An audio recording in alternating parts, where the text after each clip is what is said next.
Hey guys, நம்ம இன்றைக்கி இந்த வீடியோவில் எதை பற்றி பார்க்க போகிறோம் அப்படின்னா, லாஸ்ட் வீடியோவில் வந்து நம்ம டைரக்ட் டாக்ஸேஷனோட ஸ்டடி பிளான் வீடியோ வந்து பார்த்துருந்தோம். இன்றைக்கி இந்த வீடியோவில் வந்து பார்த்திங்கன்னா இன்டைரக்ட் டாக்ஸேஷனோட ஸ்டடி பிளான் தான் பார்க்க போகிறோம். இப்போ இன்டைரக்ட் டாக்ஸேஷன் வந்து நீங்கள் ஓப்பன் பண்ணிக்கிட்டீங்க அப்படின்னா எந்த ஆர்டர்லேருந்து படித்தா பெட்டராக இருக்கும் அப்படிங்கிறத நான் சொல்கிறேன்.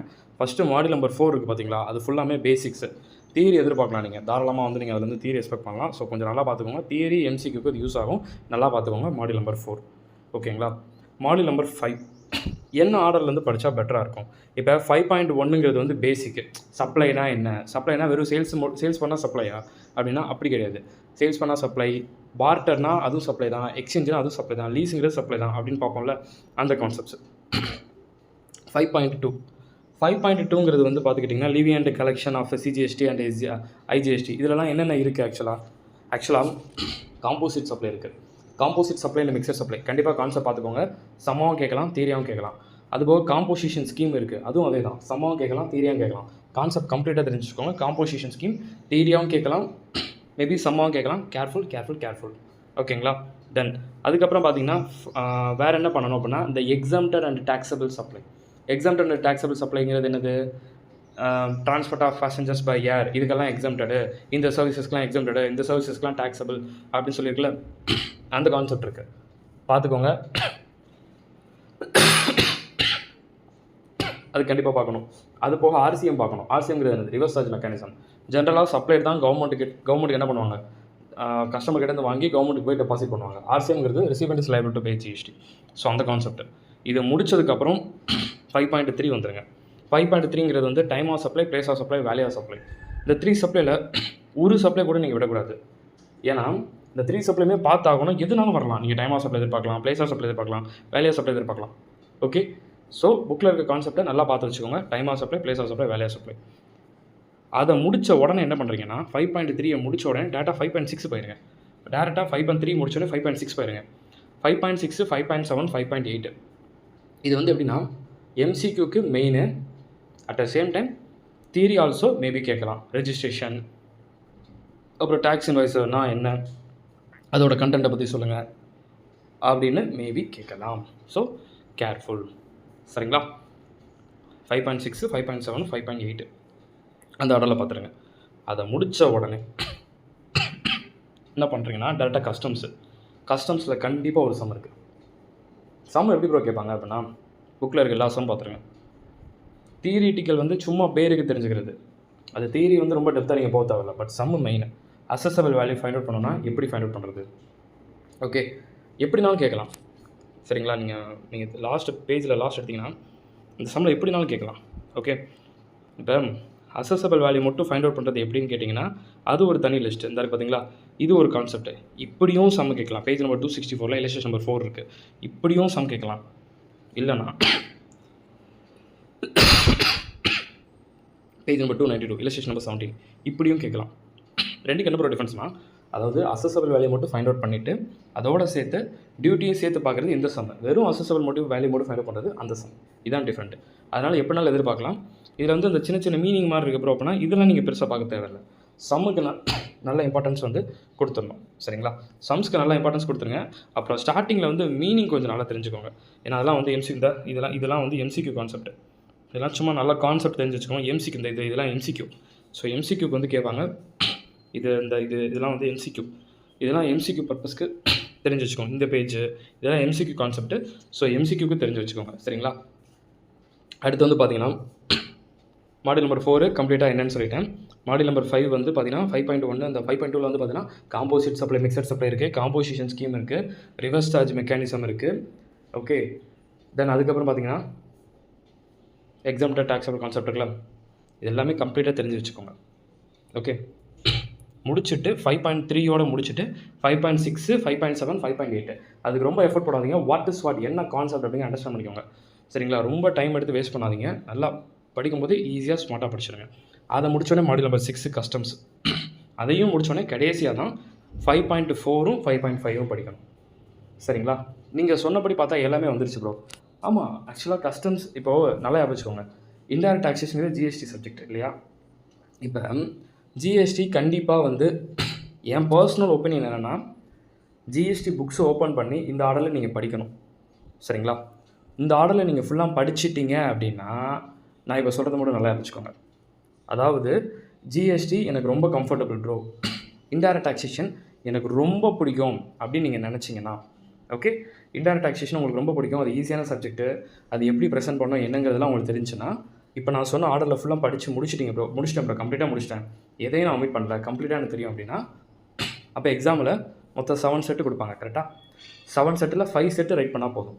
அந்த 5 செட்டில் ஆல்ரெடி இப்போ நீங்கள் 3 செட்டுக்கு கிளியர் ஆகிட்டீங்க. மிச்சம் 2 செட்டுக்கு டைரக்ட் டாக்ஸேஷன் புக்கை படித்தா போதும்.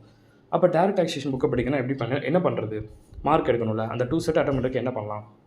அதாவது நல்லா யோசிச்சுக்கோங்க, இன்டைரக்ட் டாக்ஸேஷன் புக்கை நல்லா படிச்சுட்டு ஓகே போனீங்க அப்படின்னா, டைரக்ட் டாக்ஸ் புக்கில் எதெல்லாம் படித்தா போதும் அப்படின்னா, டைரக்ட் டாக்ஸ் புக்ஸை பொறுத்த மட்டும் நீங்கள் வந்து capital and revenue expenditures concept இருக்கும்ல டைரக்ட் டாக்ஸில், அது residential status, insurance of tax, agriculture income, salary, HP, capital gain, other sources, deductions, set of carry for loss, அப்புறம் TDS. இப்போ நான் சொன்னது மட்டும் பார்த்துருப்போங்க. அதாவது ஜிஎஸ்டி ஃபுல் எஃபோர்ட் நான் போட்டுட்டேன் அப்படின்னா, இப்போ டைரக்ட் டாக்ஸேஷனில் நான் இப்போ என்னென்ன டாபிக் சொன்னோம் அதை பார்த்துட்டு போகணும். ஓகே, இவ்வளோ தான். இப்போ என்னென்னா, எப்படி பார்த்தாலும் நீங்கள் டைரக்ட் டாக்ஸ், இப்போ சில பேர் என்ன பண்ணுவாங்கன்னா ஜிஎஸ்டி புக்கை டச்சு கூட பண்ண மாட்டாங்க. அது நல்லதாக கேட்டால் தான் நான் கேட்டிங்கன்னா நான் சொல்கிறேன், ஜிஎஸ்டி புக்கை டச்சே பண்ணாமல் நீங்கள் எக்ஸாம் போகிறது நல்லது கிடையாது. ஏன் ப்ரோ அப்படின்னா, நல்லா யோசித்து பாருங்கள், எம்சிக்யூ எப்படி இருக்கும் ஒன்றுமே புரியாது உங்களுக்கு இல்லையா? 8 MCQ 7 MCQ வந்து ஜிஎஸ்டி புக்கிலேருந்து கேட்பாங்க. அப்போ என்ன பண்ணுவீங்க? எம்சிக்யூவும் படிக்காமல் போயிட்டீங்கன்னு வச்சுக்கோங்களேன், ரொம்ப கஷ்டம். ஸோ நீங்கள் தான் சிரமப்படுவீங்க. அப்போ நான் என்ன சொல்கிறேன்னா, ஜிஎஸ்டி புக்ஸுக்கு பாஸ்ட் கொஷின் பேப்பர் கொஞ்சம் பார்க்கலாமா அப்படின்னு கேட்டிங்கன்னா பாருங்கள், நான் வேணால் சொல்லலை. பார்க்குறனால தப்பு கிடையாது.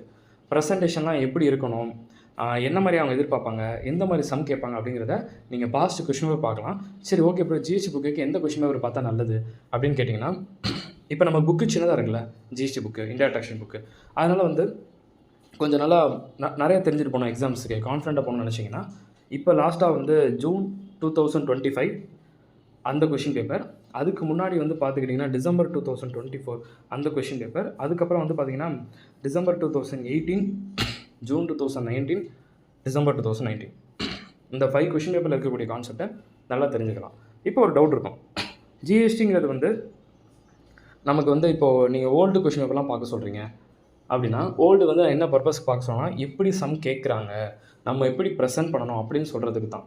அதை பார்த்தா தான் ஒரு ஐடியா கிடைக்கும். அதுக்காக தான் நான் மெயினாக பார்க்க சொல்கிறேன். தியரி இருக்கும், எப்படி ப்ரெசென்ட் பண்ணிக்காமல் பார்க்கலாம், சம் வந்து எப்படி கேட்குறாங்க அப்படின்னு சொல்லி பார்க்கலாம். சும்மா நம்ம புக்கை மட்டும் ஓப்பன் பண்ணி வச்சுட்டு எக்ஸாம் போனாலும் கான்ஃபிடண்ட்டாக போன மாதிரி இருக்காது. அதுக்காக தான் இதை பார்த்துட்டு போங்க அப்படின்னு நான் சொல்கிறேன். சரிங்களா? ஸோ லாஸ்ட் டைம் ஒன்றே சொல்லிக்கிறேன், புக்கு மட்டும் பத்தாது. யூ வாண்ட் மோர் ப்ராப்ளம்ஸ் அப்படின்னு நீங்கள் நினச்சிங்கன்னா கொஞ்சம் ஒர்க் புக் சைட் போங்க. அதே மாதிரி வந்து கொஞ்சம் கூகுளோட சப்போர்ட்டோட நீங்கள் சம்ஸ் பார்க்கலாம், இல்லை சிஎம்ஏ ஃபைனலோட புக்ஸ் பார்க்கலாம், இல்லை வேறு ஏதாவது ஆத்தர்ஸோட ஜிஎஸ்டி புக்ஸ் பார்க்கலாம் அப்படின்னு சொல்கிறேன். ஓகேங்களா? ஏன்னா புக்கில் வந்து நமக்கு இந்த பிளேஸ் ஆஃப் சப்ளைக்கெலாம் செம்மே இருக்காது. அப்போ நீங்கள் எப்படி எக்ஸாமில் தைரியமாக போவீங்க? ஸோ அதனால தான் நான் சொல்கிறேன், கொஞ்சம் நீங்கள் தைரியமாக போகணும்னு நினச்சிங்கன்னா புக்கோடு சேர்த்து கொஞ்சம் பாஸ்ட்டு கொஷின் பேப்பர் எப்படிலாம் கேட்டிருக்காங்க அப்படிங்கிற ஒரு சப்போர்ட்டோடு போனீங்கன்னா கான்ஃபிடென்ட்டாக தைரியமாக எக்ஸாமில் வந்து போக முடியும் அப்படிங்கிறது. ஜிஎஸ்டி புக்ஸை நான் நல்லா இப்போ படிச்சிட்டேன் ப்ரோ, எனக்கு எல்லா கான்செப்ட்டும் தெரியும் அப்படின்னு நினச்சிங்கன்னா, டைரக்ட் டாக்ஸில் நான் சொன்ன டாபிக் ஆர்டர் சொன்னேன்ல, அப்போ தான் residency status, agriculture income, capital and revenue transactions, salary, HP, capital gain, other sources, set off deductions, TDS அப்படின்னு சொல்லி சர்டன் டாபிக்ஸ் சொன்னேன்ல, அந்த டாபிக்ஸ் எல்லாம் என்ன பண்ணிக்கணும், படிச்சுக்கணும். ஜிஎஸ்டி ஃபுல்லாக படிச்சிங்கன்னா டைரக்ட் டாக்ஸில் நான் சொன்ன டாபிக் படிச்சு போனீங்கனாலே நல்ல ஸ்கோரிங் அப்படிங்கிறத பண்ணிடலாம். ஆனால் இன்னொன்று சொல்கிறேன், இந்த சில பேர் வந்து செலக்டிவ் டாபிக் மட்டும் இம்பார்ட்டன்ட் டாபிக் மட்டும் கேட்குறீங்க இல்லையா? நிறைய பேர் கேட்குறீங்க ஆக்சுவலாக இல்லையா? இம்பார்ட்டன்ட் டாபிக்ஸ் மட்டும் படிக்கிறது ப்ராப்ளம் கிடையாது, சம்முக்கு ஓகே, தியரிக்கு ஓகே. ஆனால் உங்கள் எம்சிக்கு நீங்கள் ஆன்சர் தெரியும்னு நினச்சிங்கன்னா எல்லா கான்செப்ட் தெரிஞ்சுட்டு தான் எக்ஸாம் போகணும். அதை மட்டும் நல்லா வச்சுக்கணும். ஒரு ஸ்டூடெண்ட் வந்து சிஎம்ஏ இன்டராக இருக்கட்டும், ஃபவுண்டேஷனாக இருக்கட்டும், ஃபைனலாக இருக்கட்டும், எம்சிக்கு ஆன்சர் பண்ணோம் அப்படின்னா கண்டிப்பாக வந்து கான்செப்ட் வந்து வாட்னா தெரிஞ்சிருக்கணும். அட்லீஸ்ட் பேசிக்கு. இப்போ டைரக்ட் டாக்ஸ் புக்கு ஃபுல்லாக நான் படிச்சுட்டேன் ப்ரோ, நான் ஜிஎஸ்டி புக்கை டச்சே பண்ண ப்ரோ அப்படின்னா எம்சிக்யூவில் கண்டிப்பாக அடி ஆகும். கரெக்டாக? புக்கை டச்சே பண்ணால் கண்டிப்பாக அடி ஆகும். டைம் ஆஃப் சப்ளைனா என்ன தெரியாமல் போகிறீங்க, பிளேஸ் ஆஃப் சப்ளைனா என்ன தெரியாமல் போகிறீங்க, வேலையை சப்ளைனா என்ன தெரியாமல் போகிறீங்க, உங்களுக்கு தான் கஷ்டம். அதனால் நான் என்ன சொன்னேன், not only in this subject, எல்லா சப்ஜெக்ட்டுக்கும் சொல்கிறேன். எம்சிக்யூவில் நல்ல மார்க்ஸ் ஸ்கோர் பண்ணணும்னு வச்சிங்கன்னா எல்லா சாப்டரோட கான்செப்ட்டும் அட்லீஸ்ட் ஓரளவுக்காச்சும் தெரிஞ்சுட்டு போகணும். ஒன்றுமே தெரியாமல் போனால் நம்ம தான் சிரமப்படும், நம்ம தான் கஷ்டப்படுவோம். சரிங்களா? ஓரளவுக்காச்சும் கொஞ்சம் ஒரு என்ன சொல்கிறது, பேருக்கு மேனேஜ் பண்ணுற அளவுக்காச்சும் உங்களுக்கு நாலேஜ் இருக்கணும்ல. நான் ஜிஎஸ்டி புக்கை தொடலை அப்படிங்கிறது ஒரு பெரிய விஷயம் கிடையாது. ஓகே, எம்சிக்யூ என்னால் முடியுமா அப்படிங்கிறது தான் பெருசு. அது நீங்கள் நல்லா புரிஞ்சுக்கோங்க. Okay, that's all. Direct tax book ஃபுல்லாக நான் படிச்சிட்டேன் ப்ரோ. இப்போ நான் ஜிஎஸ்டி புக்கை மேலோட்டமாக படித்தா போதுமா அப்படின்னு சில பேர் கேட்குறீங்க. நான் மறுபடியும் நான் அகைன் நான் சொல்ல விரும்பலை. எம்சிக்யூ அப்படின்னு சொல்லி பார்த்தீங்கன்னா எல்லா கான்செப்ட்டும் நாலேஜுக்கு தெரிஞ்சு தான் ஆகணும். ஓகேங்களா? சம்முன்னு பார்க்கும்போது நீங்கள் சாப்டர்ஸ் வந்து செலக்ட் பண்ணிக்கலாம். இப்போ டைரக்ட் டேக்ஸ் வந்து டாப் டு பாட்டம் கம்ப்ளீட்டாக புக்கு ஃபுல்லாக படிச்சிருந்தீங்க அப்படின்னா ஜிஎஸ்டி என்ன பண்ணலாம் தெரியுமா, மேலோட்டமாக படிச்சுட்டு போகலாம். லைக் கஸ்டம்ஸ் சாப்டரு, அப்புறம் place of supply, value supply, அந்த மாதிரி செலக்டிவ் சாப்டர்ஸ் நீங்கள் படிக்கலாம். ஆனால் அது நடக்கணும்னா டைரக்ட் டேக்ஸில் உங்களோட ஃபுல் எஃபோர்ட் இருக்கணும். டைரக்ட் டேக்ஸில் ஃபுல் எஃபோர்ட் இருந்துச்சுன்னா ஜிஎஸ்டி மேலோட்டமாக பார்த்துக்கலாம். ஜிஎஸ்டியில் ஃபுல் எஃபோர்ட் இருந்துச்சு அப்படின்னா டைரக்ட் டேக்ஸில் நான் சொன்ன டாபிக்ஸ் இதுதான் ஆர்டர். இந்த பிளானை மட்டும் கரெக்டாக எக்ஸிக்யூட் பண்ணுங்கள், நல்லபடியாக வந்து இது பண்ணலாம். பட் மறுபடியும் நான் சொல்கிறேன், இம்பார்ட்டன்ட் சாப்டர் மட்டும் படிச்சு போகிறது மேட்டர் கிடையாது. இப்போ புக்கில் 300 பேஜஸ் இருக்குது, நீங்கள் 100 பேஜஸ் மட்டும் படிச்சு பண்ணிங்கன்னா தியரி ஓகே, சமுக்கு ஓகே அப்படின்னு நீங்கள் சொல்கிறீங்க. எம்சிக்யூக்கு நாலேஜ் தெரியாதா? அப்போ என்ன பண்ணணும்? இப்போ வேல்யூ சப்ளை வந்து இப்போ ஒரு ஸ்டூடெண்ட் வந்து டைரக்ட் டாக்ஸேஷனில் நல்லா படிச்சிட்டேன் ப்ரோ, ஜிஎஸ்டி வந்து நான் மேலோட்டமாக பார்த்துட்டு போகிறேன் ப்ரோ அப்படின்னு நினைக்கிறாங்க. மேலோட்டமாக பார்த்துட்டு போகிறேன்னு நினைக்கிறாங்கன்னா அட்லீஸ்ட் எம்சிக்யூக்காச்சும் அவங்களோட ஆன்சர் பண்ணுற லெவலுக்கு நாலேஜ் இருக்கணும்ல. கான்செப்டாச்சும் கிளியராக தெரிஞ்சுக்கணும். இப்போ வேல்யூ சப்ளைனா உள்ளே ரொம்ப டெப்த்தாக இருந்தோம், வேல்யூ சப்ளைனா என்ன தெரிஞ்சுக்கணும்ல. அப்போ தான் அட்லீஸ்ட் எம்சிக்யூ வச்சு ஆன்சர் பண்ண முடியும். அந்த லெவல் நீங்கள் உங்களோட ப்ரிப்பரேஷன் வச்சுக்கோங்க. அதுதான் நான் மெயினாக சொல்கிறேன். சில பேர் என்னன்னா எங்கேயாவது 200 ஒன்வர்ஸ் இருக்குது, அந்த 200 ஒன்வர்ஸ் மட்டும் மக்கப் பண்ணிட்டு போகலாம் அப்படின்னு நினைக்கிறீங்க.